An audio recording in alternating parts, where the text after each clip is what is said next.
நான் மணமகனின் அருகிலே அமர்ந்து கொண்டு அவரோடு பேசிக் கொண்டிருந்த பொழுது அவர் தன் தந்தையின் தொழிலை தொடர்ந்து நடத்தி கொண்டிருப்பதாக சொன்னார். மணமகளை பற்றி கேட்ட பொழுது அவர் யூபிஎஸ்சி எக்ஸாம்ஸ்க்காக பயிற்சிகள் மேற்கொள்வதாக பெருமையோடு சொன்னார். இப்படிப்பட்ட ஒரு திருமணத்தை நாம் ஒரு 50 ஆண்டுகளுக்கு முன்னாலோ 100 ஆண்டுகளுக்கு முன்னாலோ நிச்சயமாக சிந்தித்து பார்த்திருக்க முடியாது. மணமகனும் அதிகமாக படித்திருக்கக்கூடிய வாய்ப்பு இருந்திருக்காது. நிச்சயமாக மணமகளுக்கு படிக்கக்கூடிய வாய்ப்பு கிடைத்திருக்காது.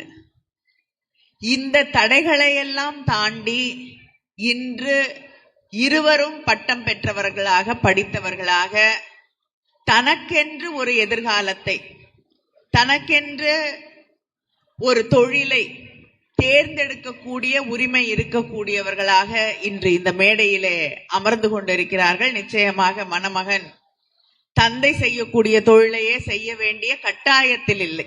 ஒரு காலகட்டத்திலே அந்த கட்டாயத்துல இருந்தோம். ஆனா இன்னைக்கு அவர் அதை தேர்ந்தெடுக்கிறார் என்றால் அது பை சாய்ஸ். யாரும் கட்டாயப்படுத்தி சமூகம் இதைதான் செய்யணும் அப்படின்னு சொல்லி நிர்பந்தப்படுத்தி செய்யவில்லை. அதே போல மணமகளை கேட்டால் நான் வீட்டில் இருக்க போறேன் அப்படின்னு சொல்லல. நான் படிச்சுட்டு யூபிஎஸ்சி எக்ஸாம்ஸ் எழுதிட்டு பிறகு இந்த நாட்டின் நிர்வாகத்திலே ஒரு பங்கேற்றுக் கொள்ளக்கூடிய கனவோடு நான் இருக்கிறேன் என்று சொல்லக்கூடிய ஒரு மணமகள். இந்த நிலை வருவதற்கு எத்தனை ஆண்டு காலமாக தந்தை பெரியார் தொடங்கி திராவிட இயக்க தலைவர்கள் எல்லாம் போராடி இருக்கிறார்கள், பாடுபட்டிருக்கிறார்கள் என்று புரிந்து கொண்டக்கூடிய ஒரு வாய்ப்பாக இந்த திருமண மேடை அமைந்திருக்கிறது.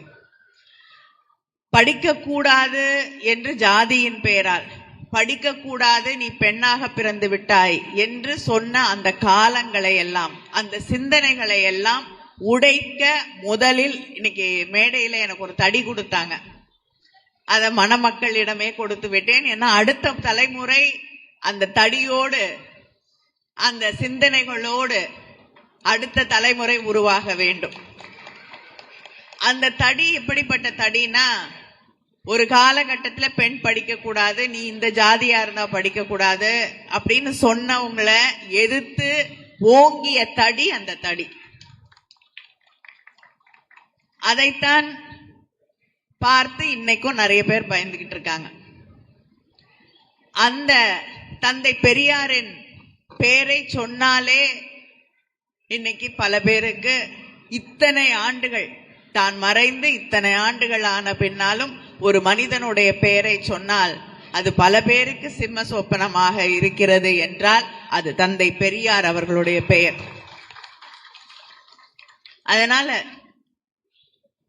அடுத்த தலைமுறை மட்டும் இல்ல, இன்று இருக்கக்கூடிய நாமும் தந்தை பெரியார் இந்த மண்ணுக்காக என்ன செய்திருக்கிறார்கள், என்ன மாற்றங்களுக்கெல்லாம் அவர் உந்து சக்தியாக இருந்திருக்கிறார்கள் என்பதை புரிந்து கொள்ள வேண்டும். படிச்சுட்டு தெரிஞ்சுக்கிட்டு அதுக்கப்புறம் பிடிக்கலன்னா விட்டுறலாம். ஆனா தெரிஞ்சுக்காமையே ஏதேதோ கட்டமைக்கப்படுகிறது. இன்னைக்கு பேசும்பொழுது குறிப்பிட்டு சொன்னார்கள், பெரியார் அவர்கள் அவர் சொன்னார் இவர் சொன்னார் என்பதனால் நீங்க நம்ப கூடாது அப்படின்னு. இன்னைக்கு முக்கியமா அவர் சொன்னார் இவர் சொன்னார் என்பதை தாண்டி முக்கியமாக நாம் நம்பக்கூடாத ஒண்ணு இருக்குன்னா அது இன்ஸ்டாகிராம், வாட்ஸ்அப். இந்த வாட்ஸ்அப் யூனிவர்சிட்டிஸ பயன்படுத்தி என்ன மாறுதல்கள் எல்லாம், எந்த சிந்தனை போக்குகளை மாற்றி அமைக்கக்கூடிய வழிவகைகள் எல்லாம் இந்த நாட்டில் நடந்துட்டு இருக்குன்னு நமக்கு தெரியும். அதை தாண்டி இன்னைக்கு அதையே பயன்படுத்தி நல்ல விஷயங்களையும் சொல்லலாம். நம்முடைய சித்தாந்தங்களை, நம்முடைய கருத்துக்களை, நம்முடைய வலிமைகளை மக்களுக்கு எடுத்து சொல்வதிலே அது எந்த இயக்கத்தை சார்ந்தவர்களாக எந்த கருத்தியல் கொண்டவர்களாக இருந்தாலும் தவறில்லை. ஆனா அதையெல்லாம் தாண்டி ஒரு சாதாரண உதாரணத்திற்கு சொல்கிறேன் என்றால், நாம் சுதந்திரம் பெறுவதற்கு முன்னாலேயே தமிழ்நாட்டிலே ஒரு பெண் அமைச்சர் இருந்திருக்கிறார் சுகாதாரத்துறையிலே. அதற்கு பிறகு திராவிட முன்னேற்ற கழகம் ஆட்சி பொறுப்பிற்கு வந்த பிறகு தொடர்ந்து அமைச்சரவையிலே அம்மையார் சத்தியவாணி முத்து அவர்கள் தொடர்ந்து எல்லா அமைச்சரவையிலும், எந்த அமைச்சரவையாக இருந்தாலும் எல்லா அமைச்சரவையிலும் பெண்கள் அங்கே பொறுப்பு வகித்திருக்கிறார்கள்.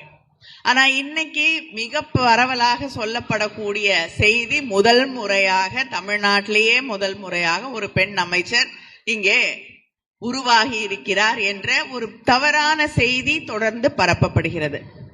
இது அரசியலுக்காக நான் சொல்லக்கூடிய கருத்து இல்லை.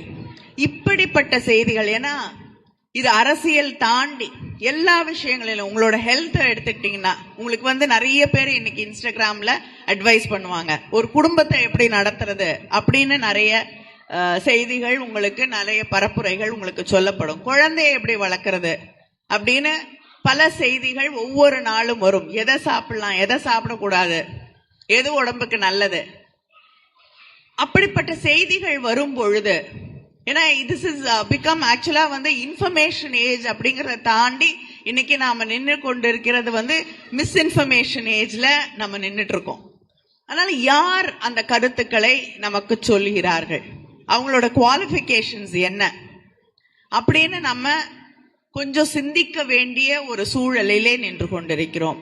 நாளைக்கு இவங்களுக்கு, நாளைக்கு இப்ப அவர்களுக்கும் இன்னைக்கு திருமணமாக இருக்கக்கூடிய தம்பதிகளுக்கு நிச்சயமாக அவங்க முடிவு செய்யக்கூடிய காலகட்டத்திலே ஒரு குழந்தை இருக்கும் பொழுது அதை வளர்க்கக்கூடிய அந்த நேரத்துல ஒரு காலகட்டத்துல பாட்டி சொல்லுவாங்க, பக்கத்து வீட்டுல இருக்கவங்க சொல்லுவாங்க, வீட்டுல இருக்க பெரியவர்கள் சொல்லுவாங்க. அது நமக்கு எது வேணும்னு நம்ம ஏத்துக்கலாம், வேணாததை விட்டுறலாம். ஆனா இன்னைக்கு திரும்ப திரும்ப திரும்ப இந்த இன்ஸ்டாகிராம் வழியாக நமக்கு சொல்லக்கூடிய செய்திகள் அது சரியா தவறா அப்படிங்கிற புரிந்து கொள்ளாமல் நாம் அதை கண்மூடித்தனமாக செய்யும் பொழுது அது எப்படிப்பட்ட பாதிப்புகளை நமக்கு உருவாக்கும் என்பதை நாம் புரிந்து கொள்ள வேண்டும். அதனால இந்த இன்ஃபர்மேஷன் எது, மிஸ்இன்ஃபர்மேஷன் எது அப்படின்னு தெரிந்து கொள்வதற்குத்தான் பகுத்தறிவு வேண்டும் என்று அன்றே தந்தை பெரியார் அவர்கள் சொன்னார்கள்.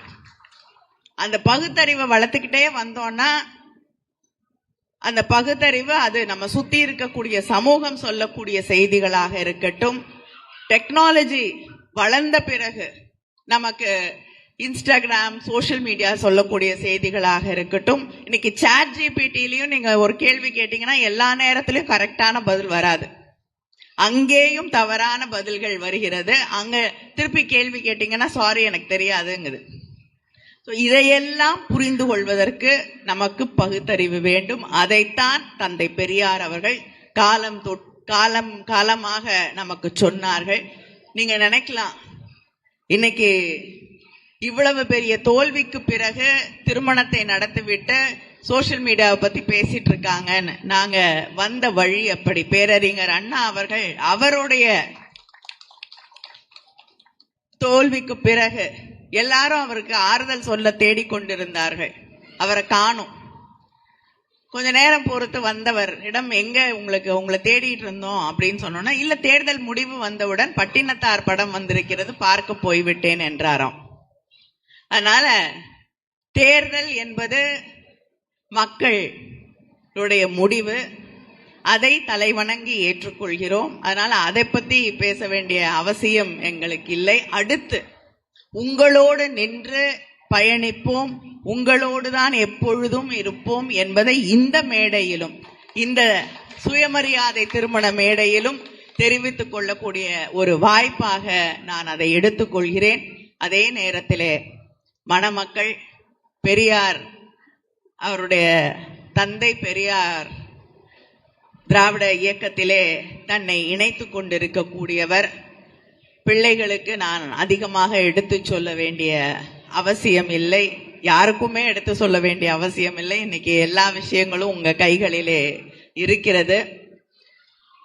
தந்தை பெரியார் அவர்களுடைய கனவாக இருக்கக்கூடிய ஆணும் பெண்ணும் சமம் என்று சொல்லக்கூடிய சமுதாயத்தை உருவாக்கக்கூடியவர்களாக, பகுத்தறிவு மிக்க அடுத்த தலைமுறையை உருவாக்கக்கூடியவர்களாக, இந்த மண் மீது, இந்த மொழியின் மீது மாளாத மீளாத பற்றை வைத்திருக்கக்கூடிய ஒரு சமூகத்தை உருவாக்கக்கூடியவர்களாக நீங்கள் வாழ்வாங்கு வாழ வேண்டும் என்று வாழ்த்துகிறேன். நன்றி, வணக்கம்.